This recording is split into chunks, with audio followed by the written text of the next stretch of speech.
시청자 여러분, 안녕하십니까? 6월 8일 화요일 JTBC 뉴스 아침엔 시작합니다. 일제 강제징용 피해자들의 배상 판결이 확정되고 3년 만에 이와는 정반대의 1심 판결이 나오면서 논란이 일고 있습니다. 피해자 85명이 일본 기업 16곳을 상대로 낸 손해배상 소송에서 재판부가 일본을 상대로 소송을 할 수 없다는 판단을 한 건데 강하게 반발하고 있는 피해자들은 즉각 항소 입장을 밝혔습니다. 국방부 검찰단이 여성 부사관 성추행 사건과 관련해 어제 공군 20 전투비행단을 압수수색했습니다. 성추행 사건 당시 차량을 운전한 하사의 주거지도 수색 대상이었습니다. 해당 하사는 초기 조사에서 당시 사건을 알지 못한다는 취지로 진술한 것으로 알려졌습니다. 하루 동안 코로나 확진자 수가 주 초반에는 줄고 중반 이후에 다시 느는 게 반복되고 있는 가운데 화요일인 오늘은 400명대 중후반 정도로 발표가 될 것으로 보입니다. 속도를 내고 있는 백신 접종은 이달 말까지 국민 1,400만 명이 백신을 맞는 것도 가능하다는 게 정부 입장입니다. 미국 백악관이 오는 11일부터 영국 런던에서 열리는 주요 7개국 G7 정상회의에서 한미일 3국 정상회담이 열릴 가능성이 있다고 밝혔습니다. 실제 회담이 이루어지면 3년 9개월 만에 세 나라 정상이 만나게 됩니다. 브라질 북부에서 마약 조직원들이 시내버스와 공공 건물들을 공격하는 등 폭동을 이틀째 이어가고 있습니다. 주지사는 연방정부에 연방군을 지원해 줄 것을 요청했습니다. 2018년 10월 대법원 전원 합의체가 인정했던 일제강점기 강제징용 피해자들의 손해배상 청구권을 하급시민 1심 재판부가 정면으로 부인했습니다. 강제징용 피해자와 유족 등 80여 명이 16개 일본 기업을 상대로 제기한 손해배상 청구 소송에서 서울중앙지법이 일본 측의 손을 들어줬습니다. 개인에게는 소송 권한이 없다는 겁니다. 피해자와 시민단체들은 강하게 반발하고 있습니다. 박지영 기자가 보도합니다. 재판부는 이번 판결을 당초 예정보다 사흘 앞당겼습니다. 내용도 기존 판결을 뒤엎었습니다. 서울중앙지법 민사합의 34부는 강제징용 피해자와 유족 등이 일본 기업 16개사를 상대로 제기한 손해배상 소송에서 원고 측 청구를 각하했습니다. 재판부의 판결은 징용과 관련해선 대한민국 국민은 일본이나 일본 국민을 상대로 소송을 할 수 없다로 요약됩니다. 다만 청구권이 완전히 소멸한 것은 아니라고 했습니다. 다소 배치되는 듯한 이 판결에 대해 재판부는 국제법을 언급했습니다. 이미 1965년 한일 청구권 협정으로 해결된 문제란 겁니다. 한 번 한 말을 뒤집으면 국제법상 신의성실의 원칙에 어긋난다고 했습니다. 또 국내 일본 기업의 재산을 강제 집행하는 것도 국가 안전보장과 질서 유지라는 헌법상 대원칙을 침해하는 것이라 봤습니다. 하지만 이번 판결은 3년 전 대법원 전원합의체가 개인의 손해배상 청구권이 살아있다고 본 것과 정반대 해석이라 논란이 일었습니다. 원고 측은 강하게 반발하며 즉각 항소 입장을 밝혔습니다. 자국민을 보호하지 않는 국가나 자국민을 보호하지 않는 정부는 우리에게 필요 없고요. 법조계에선 재판부가 법정의 평온과 안정 등을 들어 기습 선고를 한 것을 두고도 뒷말이 나왔습니다. 한일 당국의 반응은 엇갈렸습니다. 외교부는 당사자가 수용 가능한 합리적 해결 방안을 논의하겠다고 했지만 당황한 기색이 역력했습니다. 일본 정부는 환영의 뜻을 밝혔습니다. 韓国が責任を持って対応していくことが重要であると考えており、懸案の解決のための韓国側の具体的提案を注視をしているところであります。 아직 1심 판결만 난 것이기 때문에 이어질 항소심과 대법원의 판단에도 관심이 집중되고 있습니다. JTBC 박지영입니다. 국방부 검찰단이 어제 공군 20 전투비행단을 압수수색했습니다. 성추행을 당한 뒤 회유와 압박 등에 시달리다가 스스로 목숨을 끊은 공군 여성 부사관 이모 중사 사건을 수사하기 위해서입니다. 피해자 이 중사의 상관들과 성추행 사건 당시 차량 운전자의 주거지가 주요 압수수색 대상이었습니다. 국방부 검찰단은 성추행 신고를 받은 상관들이 사건 자체를 무마하려고 했는지 등을 집중적으로 확인하고 있습니다. 최수영 기자가 보도합니다. 국방부 검찰단은 어제 오후 4시쯤 공군 20 전투 비행단을 압수수색했습니다. 성추행 사건 당시 피해자인 이중사가 근무했던 핵심 장소입니다. 주요 압수수색 대상은 이중사를 회유하는 등 2차 가해 의혹을 받는 상관들의 사무실과 주거지입니다. 노모 상사는 성추행 피해를 당한 날 최초 보고를 받았고 노모 준이는 다음 날 노 상사에게서 보고를 전달받은 것으로 알려졌습니다. 국방부 검찰단은 이들이 피해 신고를 받고도 무마하려 했는지 증거 확보에 집중하고 있습니다. 성추행 사건 당시 차를 운전한 하사의 주거지도 압수수색에 포함됐습니다. 유력한 목격자인 하사는 초기 군사경찰 조사에서 당시 사건을 알지 못한다는 취지로 진술한 것으로 알려졌습니다. 하지만 군사경찰에 제출된 차량 블랙박스에도 피해 정황이 녹음된 것으로 알려져 진술의 신빙성에 대한 지적이 나오고 있습니다. 국방부 검찰단은 앞서 지난 4일 계룡대 공군본부 군사경찰단과 이중사가 자리를 옮겼던 제15비행단 군사경찰대대를 압수수색했습니다. 군 관계자는 1차 압수수색으로 어느 정도 상황을 확인한 뒤 단계적으로 압수수색을 진행했다고 전했습니다. 검찰단은 압수수색이 끝나면 자료 분석 등을 토대로 관련자들에 대한 구속영장 청구도 검토할 예정입니다. JTBC 최수연입니다. 지난주 대대적인 인사가 단행된 뒤 검찰 간부들의 사표 제출이 잇따르고 있습니다. 정권 관련 수사를 담당했던 인사들이 승진하지 못하고 배제되면서 방탄 검찰단이라는 비판까지 나오고 있습니다. 하지만 박범계 법무부 장관은 이번 인사에서 사적인 것은 1g도 고려되지 않았다고 강조했습니다. 신나람 기자입니다. 법무부가 지난주 단행한 대대적인 검찰 인사는 주말 내내 방탄 검찰단 논란으로 이어졌습니다. 정권 수사를 했던 인물들은 주요 보직에서 밀리고 정권 수사를 막았던 인물들은 승진한 것에 비판의 목소리가 나왔습니다. 중간 간부들의 사표가 이어졌습니다. 이번 정부 들어 첫 국회 전문위원으로 파견됐던 이문한 법무연수원 총괄교수 등입니다. 이 검사는 검찰 내부 게시판에 첫 글을 올렸습니다. 검찰이 여러 가지 변화의 소용돌이에 있다며 최근 여러 가지 상황을 염두에 둔 사직 인사입니다. 이 검사는 대검 공안과장 등을 거친 뒤 이번 정부 들어 국회 파견과 고양지청장 등을 거치며 검사장 후보군에 매번 이름을 올렸습니다. 강지식 서울고검 송무부장도 사표를 냈습니다. 역사는 엇나가는 것처럼 보이더라도 궁극적으로는 제자리를 잡아 긍정의 방향을 향한다며 계속되는 검찰의 갈등에 대한 생각을 밝혔습니다. 강 검사는 과거 대검 주요 보직을 거치고 이번 정부에선 국무조정실 파견 근무 경험이 있습니다. 중간 간부들의 줄사표가 이어지는 가운데 고위 간부 인사에 대한 검사들의 비판도 계속되고 있습니다. 한 검사는 화가 나는 인사라며 현 정권 인사가 연루된 사건들을 책임지고 막으라는 것 아니냐라고 했습니다. 다른 검사는 해도 너무하다는 말들이 있지만 문제를 제기해도 무엇이 바뀔까 싶다는 자조 섞인 주장까지 펼쳤습니다. 하지만 박범계 법무부 장관은 공사가 구분된 인사라고 말했습니다. 사적인 것은 단 1g도 고려되지 않았다라는 말씀을 분명하게 말씀드리고 JTBC 신아람입니다. 오늘 0시 기준 국내 코로나19 신규 확진자 수는 이틀 연속 500명을 밑돌 것으로 보입니다. 어젯밤 9시까지 437명이 새롭게 확진 판정을 받았습니다. 하루 평균 확진자 수가 400명대에서 700명대 사이를 계속해서 오르내리고 있는 가운데 백신 접종은 점차 속도를 내고 있습니다. 어제부터 만 60세에서 64세까지 1차 접종이 시작됐고 정부는 당초 이달 말까지로 잡았던 1,300만 명 접종 목표를 1,400만 명 이상으로 늘려 잡았습니다. 최승훈 기자입니다.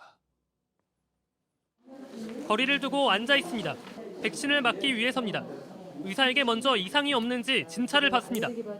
알레르기 반응에서 일반 주의하실 분이라 15분간 관찰하고 가실 거고요. 간호사에게 주사를 맞습니다. 왼쪽 어깨 보여주세요. 자, 힘 쭉 빼시고 선생님 접종 고생하셨고요. 이상 반응이 있는지 다시 앉아서 기다립니다. 우리 어른이 빨리 맞고 좀 코로나가 종식이 돼서 아이들도 좀 편안하게 뛰어놀고 이제 그랬으면 좋겠다는 마음에서 그냥 빨리 맞고 싶었어요. 하루 백신 6명이 이 병원에서 백신을 맞기로 예약했습니다. 이 가운데 중환자실에 입원한 1명을 빼곤 모두 접종을 마쳤습니다. 어제부터 만 60세에서 64세에 대한 백신 접종이 시작됐습니다. 395만여 명이 대상입니다. 이 중 311만여 명이 사전 예약을 마쳤습니다. 이미 백신을 맞은 만 65세 이상 479만여 명과 합치면 791만여 명입니다. 정부 목표인 1,300만 명의 61%가량입니다. 지금까지 한 번 이상 백신을 맞은 사람은 고령층과 사회 필수 인력 등을 모두 합해 800만 명을 넘었습니다. 7명당 1명은 접종을 받았습니다. 30세 미만 군 장병도 어제부터 화이자 백신을 맞았습니다. 대상자 41만 4천 명 중 35만 명이 접종에 동의했습니다. 이달 말까지 1차 접종 목표 1,300만 명을 달성하고 방미 성과인 101만 명분의 얀센 접종까지 더하면 상반기 1,400만 명 이상 접종도 가능할 것으로 기대하고 있습니다. 정부는 만 60세 이상에 대한 접종만 순조롭게 진행돼도 무리 없이 목표를 달성할 수 있을 것으로 보고 있습니다. JTBC 최승훈입니다. 삼성전자 노조가 처음으로 집단 산업재해 신청을 했는데요. 가전제품을 주로 생산하는 사업장에서 일하는 노동자들이 오랫동안 반복적으로 무거운 물건을 다루면서 병이 생겼다는 겁니다. 노조는 앞으로 2차, 3차 산재 신청을 이어갈 거라고 밝혔습니다. 정진명 기자입니다. 삼성전자 광주사업장 노조 관계자가 산재 신청 서류를 냅니다. 신청자는 광주사업장 소속 조합원 7명입니다. 1997년부터 2012년 사이 입사한 노동자들입니다. 신청 사유는 근골격계 질환입니다. 에어컨과 세탁기 등의 생산 라인에서 일하면서 목이나 어깨, 허리 등의 근육과 뼈에 손상이 생겼다는 겁니다. 무거운 물건을 다루고 반복적 조립 작업을 하면서 생긴 것이라는 주장입니다. 노조는 해당 질환이 사업장 내 업무 관련성이 크다고 보고 있습니다. 삼성전자 노조에서 여러 명이 집단으로 산재 신청을 낸 것 이번이 처음입니다. 저희가 작년 3월 달부터 제보를 받고 확인한 결과 사업장에 많은 근골격 질환들이 발생된 걸 확인할 수 있었습니다. 노조 측은 지난 3월 발표한 보고서에서 응답자의 40.6%가 근골격계 질병으로 4일 이상 병원 치료를 받았다고 밝혔습니다. 하지만 산재 신청을 하지 못한 노동자가 대다수였다고 강조했습니다. 노조는 앞으로 2차, 3차 집단 산재 신청을 이어갈 계획입니다. 다른 사업장에서도 해당 질환의 전수조사가 필요하다고 강조했습니다. 앞으로 조합원분들이 건강하고 안전하게 일할 수 있는 환경이 만들어지지 않을까 생각합니다. 사측은 노조의 산재 신청은 얼마든지 낼 수 있다며 별다른 입장을 내지 않았습니다. 삼성전자 광주 사업장은 2015년 이후 지난해까지 40건이 넘게 산재 발생 보고 의무를 어겨 모두 3억 7천만 원의 과태료를 낸 바 있습니다. JTBC 정진명입니다. 이번 주 말부터 영국에서 열리는 G7 정상회의 기간에 한미일 3국 정상회담이 열릴 가능성이 있다고 미국 백악관이 설명을 했습니다. 성사가 된다면 3년 9개월 만에 세 나라 정상이 만나는 겁니다. 워싱턴에서 김필규 특파원이 전해왔습니다. 미 백악관 언론 브리핑에서 한미일 정상회담에 대한 이야기가 나왔습니다. But I will tell you there's a possibility for virtually anything in these small spaces where you have just, in this case, 10 or 12 leaders in person there in Cornwall. 주요 7개국 정상회의가 열리는 영국 코넬에서 한미일 정상이 만날 수도 있다는 겁니다. 다만 현재로서 일정이 잡힌 건 없다고 했습니다. 실제 회담이 이뤄지면 3국 정상이 만나는 건 2017년 9월 이후 3년 9개월 만입니다.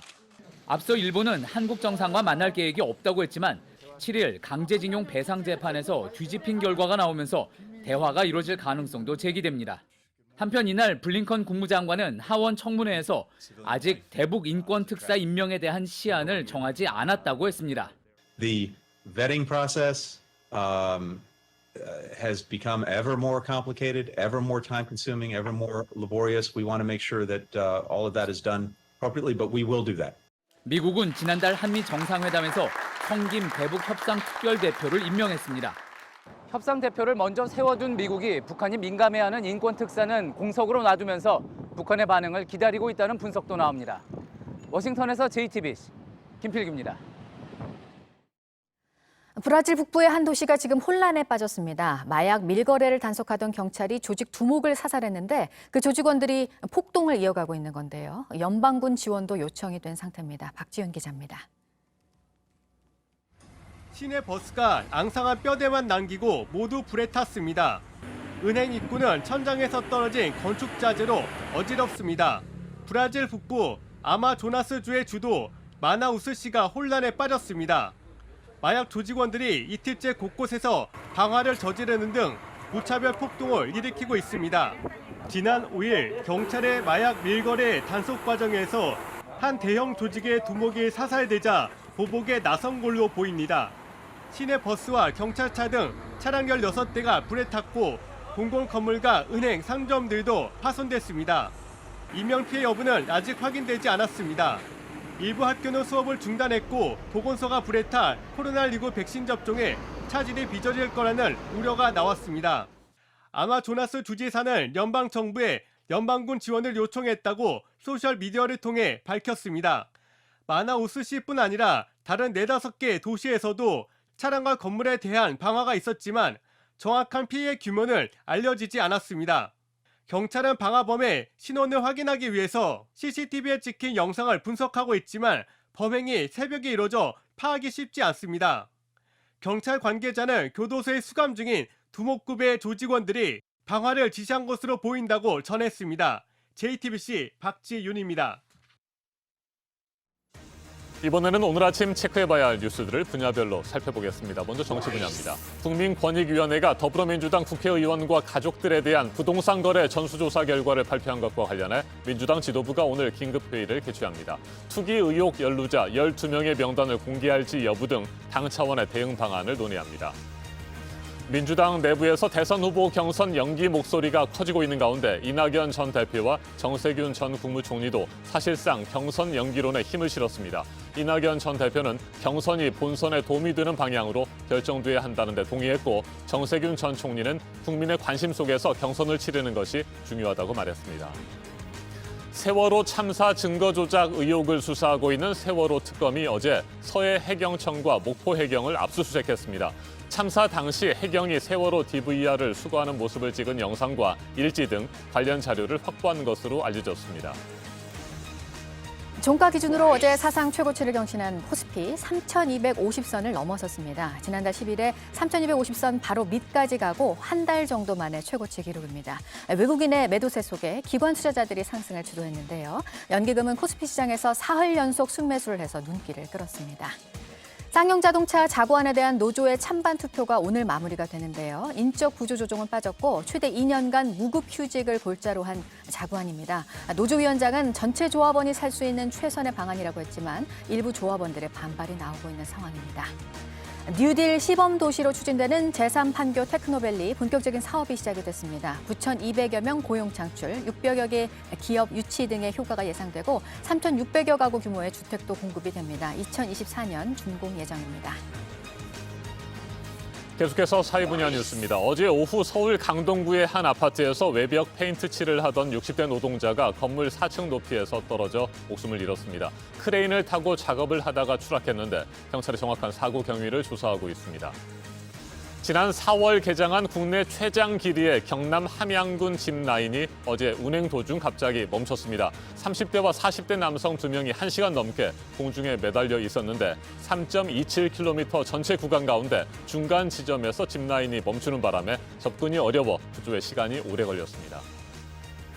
어젯밤 11시쯤 경기도 고양시의 한 아파트 15층에서 불이 났습니다. 베란다 세탁기에서 처음 불이 시작된 것으로 추정되는데 연기가 위로 치솟아 주민들이 긴급 대피했습니다. 소방당국이 화재 원인을 조사하고 있습니다. 우리나라 1세대 공연 기획자이자 마당놀이 극작가인 김지일 선생이 어제 향년 80세로 세상을 떠났습니다. 1980년대 한국 창작극의 산실이었던 세실극장의 전성기를 이끌었습니다. 2000년대 초반까지 뮤지컬, 무용극을 포함해서 다양한 분야에서 활동을 했습니다. 방탄소년단의 신곡 버터가 지난주에 이어 이번 주에도 미국 빌보드 메인 싱글 차트 1위를 했습니다. 앞서 다이너마이트도 똑같았죠. 버터는 발매 1, 2주차에 잇따라 정상을 차지한 23번째 곡이 됐습니다. 아마존 CEO 베이조스가 자신이 설립한 우주 탐사 기업의 첫 유인 우주선에 직접 탈 것이라고 밝혔는데요. 다음 달 CEO에서 물러나고 은퇴 여행을 우주로 가겠다는 계획입니다. 소상공인들에 대한 손실보상법을 어제 당정이 논의해서 소급 적용 대신에 지원금을 주기로 가닥을 잡았는데요. 오늘은 국회 산자위 법안 소위에서 다뤄집니다. 야당에서 전면 소급 적용을 주장하고 있어서 진통이 있을 것으로 보입니다. 김호수 검찰총장과 김진욱 공수처장이 오늘 처음으로 만나는데요. 주요 사건의 권한을 두고 검찰과 공수처가 대립하고 있는 상황이어서 오늘 해법을 찾을 수 있을지 주목됩니다. 지난해 총선 당시 조국 전 장관 아들의 인턴 의혹과 관련해서 허위 사실을 공표한 혐의를 받고 있는 최강욱 열린민주당 대표에 대해서 1심 선고가 오늘 나옵니다. 검찰은 벌금 300만 원을 부용했습니다. 분야별 뉴스들 체크해드렸습니다.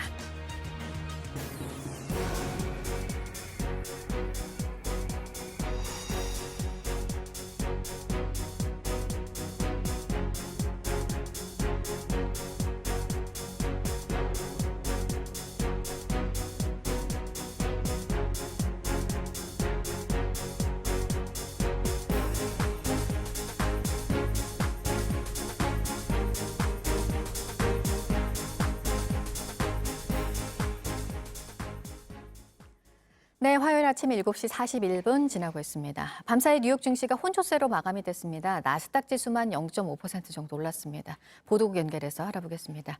이재승 기자, 투자자들이 관망하는 분위기인 거죠? 네, 그렇습니다. 다우지수는 전 거래일 대비 0.36% 내린 34,630.24에 마감했고 S&P 500 지수도 0.08% 하락했습니다. 반면에 기술주 중심의 나스닥 지수는 13,881.72로 전 거래일 대비 0.49% 뛰었습니다. 인플레이션 우려 등으로 투자자들이 주식 투자를 주저하고 있는 상황에서 뉴욕 증시 전문가들은 지표가 좀 더 명확해질 때까지 시장은 현 수준에서 크게 움직이지 않을 것으로 내다봤습니다. 네, 미국 최대 송유관 회사가 얼마 전에 사이버 공격을 당해서 해킹 세력에 돈을 지불을 했었습니다. 그런데 그 돈의 절반이 넘게 미국 당국이 되찾아왔다고요? 네, 미 송유관 회사 콜로니얼 파이프라인이 해킹 세력에 내준 금액은 440만 달러였습니다. 이 중에 230만 달러, 약 25억 원에 달하는 비트코인을 FBI가 회수했습니다. FBI의 회견 내용 먼저 들어보시죠. Today, the FBI successfully seized criminal proceeds from a Bitcoin wallet that DarkSide ransomware actors used to collect a cyber ransom payment from a victim. Since last year, we've been pursuing an investigation into DarkSide, a Russia-based cybercrime group. 네, 워싱턴 포스트는 사이버 해킹으로 지급된 돈을 가상화폐로 되찾은 것은 이번이 처음이라고 전했습니다. 미국에서는 지난달 7일에 동부해안 일대에서 사이버 공격으로 정유회사 송유관 가동이 중단되면서 휘발유 사재기 현상이 벌어지는 등 혼란이 빚어졌습니다. 끝으로 미국 식품의약국 FDA가 18년 만에 알츠하이머병에 대한 신약을 승인했다는 소식입니다. 이번에 승인된 신약은 미 제약사 바이오젠과 일본 제약사 에자이가 함께 개발했는데 악화를 늦추는 효과가 있는 것으로 전해졌습니다. 바이오젠 측은 신약의 가격이 연 5만 6천 달러, 약 6,230만 원이라고 밝혔는데요. 이는 전문가들이 예상했던 연간 2만 달러 안팎을 훌쩍 넘어선 가격입니다. 고가 논란에 대해서 마이클 보나토스 바이오젠 최고 경영자는 타당한 가격이라면서 20년간 혁신이 없었다는 사실을 반영한 것이다라고 주장했습니다. 지금까지 아침엔 지금 JTBC 이재승입니다. 민주당 의원들과 가족들의 부동산 거래에 대한 전수조사 결과를 국민권익위원회가 내놨는데 12명에게서 투기 의혹이 확인이 됐습니다. 누구인지 공개는 되지 않은 해당 명단을 받아든 민주당은 어떻게 대응할지 논의할 예정입니다. 김소현 기자입니다. 민주당은 LH 사태 이후 지난 3월 소속 의원들에 대한 전수조사를 자청했습니다. 권익위는 민주당 국회의원 174명과 가족 등 816명의 7년간 부동산 거래 내역을 조사해 결과를 발표했습니다. 법령 위반 의혹 소지가 있는 사례는 국회의원과 그 가족을 포함한 기준 총 12명, 16건으로 확인되었습니다. 의혹이 확인된 12명 중 의원 본인은 6명, 나머지 6명은 배우자 등 가족이 연루된 경우였습니다. 개발계획 발표 전에 부동산을 취득하거나 농지를 방치한 경우, 친족 간의 특이 거래 같은 명의신탁 의혹 등이 확인됐습니다. 최근 3기 신도시 관련 의혹도 2건이 포함됐습니다. 하지만 권익위는 해당 의원들의 실명을 공개하진 않았습니다. 조사 결과를 특별수사본부에 넘긴 것일 뿐 최종 결과가 아니라는 설명입니다.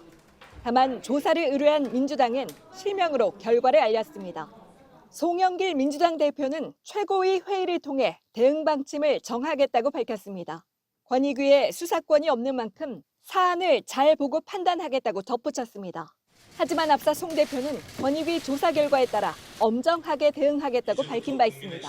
본인들의 소명을 들어보고 수사기관과 사법기관의 무협의 결정이 나올 때까지 탈당 조치 등 엄격한 집행을 하겠습니다. 민주당 일각에선 예상치 못한 조사 결과라며 LH 사태를 돌파하기 위한 승부수가 역효과를 냈다는 우려의 목소리가 나왔습니다. 기존의 언론 보도 등으로 투기 의혹이 제기된 의원들은 JTBC와의 통화에서 충분히 소명에 문제가 없다거나 특수본의 조사를 받게 된다면 성실하게 임하겠다는 입장을 밝혔습니다. JTBC 김소현입니다.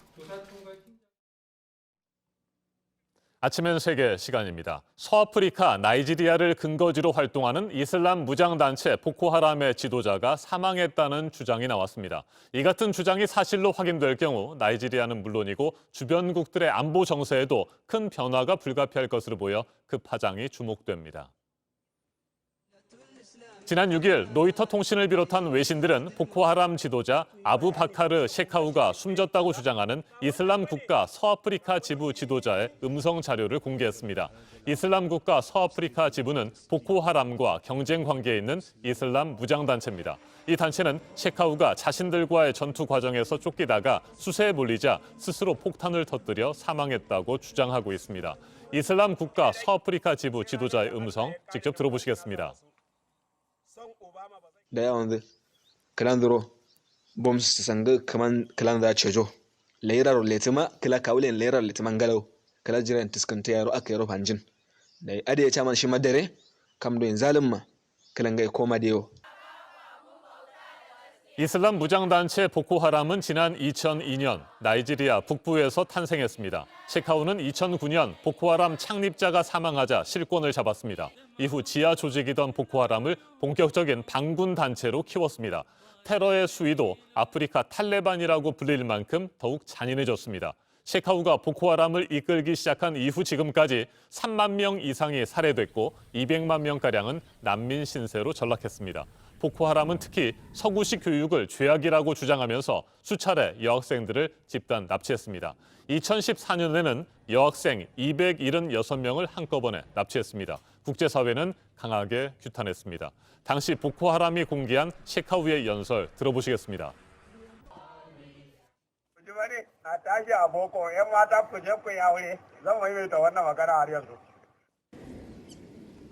2014년 여학생 집단 납치 사건 직후부터 미국은 셰카우를 국제적인 테러리스트로 지목했습니다. 현상금 700만 달러도 내걸었습니다. 국제사회는 보코하람 지도자의 사망이 사실로 확인될 경우 발생할 수 있는 변화와 파장에 주목하고 있습니다. 하지만 아직까지 보코하람은 공식적인 반응을 내놓지 않고 있습니다. 나이지리아 정부는 사실 여부를 확인하고 있고 명확한 증거가 나올 때까지는 사망을 공식적으로 발표하지 않을 것이라고 밝혔습니다. 아프리카 전문가와 좀 더 자세하게 짚어보겠습니다. 아프리카 미래협회장을 맡고 있는 장훈태 백석대 교수 전화로 연결됐습니다. 교수님 안녕하십니까? 네, 안녕하세요. 반갑습니다. 네, 먼저 무장단체 보코하람이 나이지리아 북부를 중심으로 지금까지 활개칠 수 있었던 배경부터 살펴볼까요? 네네. 방금 말씀드린 것처럼 1960년대 대부분 서부 아프리카 국가들이 독립을 했습니다. 그때 나이지리아 역시 영국의 식민 통치에서 벗어나 독립한 이후에 나이지리아 남북 지역 간 갈등이 걷잡을 수 없을 정도로 악화되었습니다. 서구에 의한 식민 지배, 곧 서양 교육이라는 것을 죄악이라는 잘못된 교육 인식으로부터 갈등이 시작되었고 또 다원주의를 가장 혐오하는 이들에 의해서 국제 테러 조직 알카에다 하부 조직으로 출발하면서 나이지리아 탈레반이라고 자처하게 되었죠. 무엇보다도 석유 산업이 발달한 남부와 달리 북부는 산업 기반이 약해서 경제력 격차가 큰 것도 이슬람 극단주의 표적이 된 것으로 보입니다. 나이지리아는 세계에서 12번째 석유를 많이 생산하는 나라이고요. 250개가 넘는 민족이 함께 공존하고 있는데 그 공존하는 가운데서도 다양한 언어와 문화가 서로 상충되면서 종족 갈등 문제도 여기 한술 더 뜨고 있다고 볼 수 있겠습니다. 거기에다가 이슬람 극단주의 세력의 활동은 이슬람 율법에 근거해서 나이지리아 이슬람 국가 수립을 목표로 두고 있습니다. 그래서 5개 단체가 활동을 하고 있고 2002년부터 보코하람이 샤리아에 입각한 나라를 세우고자 활동을 시작한 것으로 알려지고 있습니다. 이런 상황에서 이 나이지리아 정부와 인근 국가인 니제르, 차드, 카메룬 국경 수비대를 통해서 방어만 하는 입장이고 이슬람 국가 서부 아프리카는 목표가 아주 분명한 가운데 그들을 방치한 상태라고 할 수 있겠습니다. 네. 현재 그 2020년 말 기준으로 1,500명에서 2,000명이 보코하람으로 활동하고 있는 것으로 알려지고 있습니다. 네, 지도자 사망 소식이 사실로 확인되면요. 보코하람은 분열하게 되고 나이지리아 치안은 조금이라도 안정이 될까요? 아니면 오히려 경쟁 관계인 이슬람 국가 서아프리카 지부가 보코하람 조직원들을 흡수해서 세력을 확장하고 지배력을 더욱 키우게 될까요? 어떻게 전망하세요? 네, 이런 문제는 여러 가지 논란이 일고 있는데요.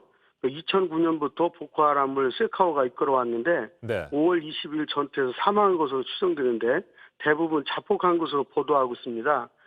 세카오의 죽음으로 나이지리아 치안이 안정기를 소망하는 것은 서부아프 아프리카 전체의 염원일 수 있지만 지도자 세카오의 사망이 확인된다 하더라도 보코하람의 종말은 오지 않을 것이라고 보는 것이 국제 분석가들의 전망입니다. 또 세카오의 사망으로 이슬람 국가 서부아프리카 지부 보코하람 전사를 흡수할 수 있게 되면서 두 그룹 알-바르나이 간에 종식될 수 있다고 전망하지만 실제로는 세카오에게 더 충성할 것이라고 보는 것이 지배적입니다. 예. 네, 나이지리아에서는 최근 납치 사건이 또다시 기승을 부리고 있다고 합니다. 영국 BBC 방송은 지난 6개월 동안 나이지리아 학생과 교직원 800여 명이 납치됐다고 보도를 했고요. 이처럼 치안에 큰 문제가 있는데 나이지리아 정부 스스로 사태를 해결할 능력이 없다는 평가가 나옵니다. 해결책이 있을까요? 네, 제가 애부자적인 관점에서 해결한다는 것은 좀 어렵겠지만 일단은 나이지리아 정부가 해결 방안은 없어 보입니다.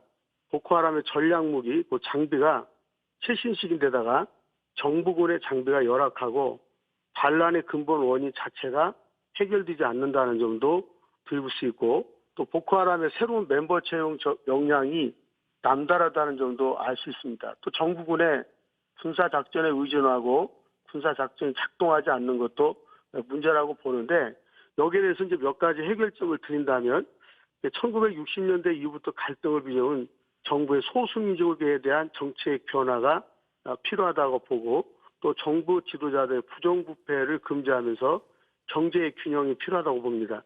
두 번째는 이제 나이지리아에는 상당한 범죄 조직과 연결망이 되어 있는데 헤로인과 코카인 밀수 이런 것들로 인해서 알샤바브와도 연계가 돼 있어서 이들에 대한 정보 통신망에 대한 정보 단속도 필요하다고 보고요.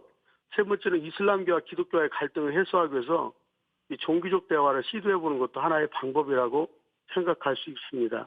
그다음에 마지막으로 네 번째는 250개가 되는 종교 커뮤니티 구성을 통해서 그들의 지도력을 인정해주고 지방분권 형태의 통치를 하면서 또 서부아프리카 연합과 대아프리카 연합 또 국제기구와 함께 정부군의 협력도 필요하다고 한다면 아프리카에서 좀 안정적인 국가 유지를 위해서 일할 수 있지 않을까라고 전망해 봅니다. 알겠습니다. 말씀 잘 들었습니다. 장훈태 백석대 교수였습니다. 인구 2억 1천만 명, 아프리카의 거인으로 불리는 나이지리아가 수십 년 동안 이슬람 극단주의 무장 세력의 위협으로 흔들리고 있습니다. 보코하람 지도자 사망설로 정세가 더욱 불안해진 지금 나이지리아는 물론이고 서아프리카 지역과 아프리카 전역의 안보에도 심각한 결과를 초래할 수 있다는 우려가 나오고 있습니다. 지금까지 아침의 세계였습니다.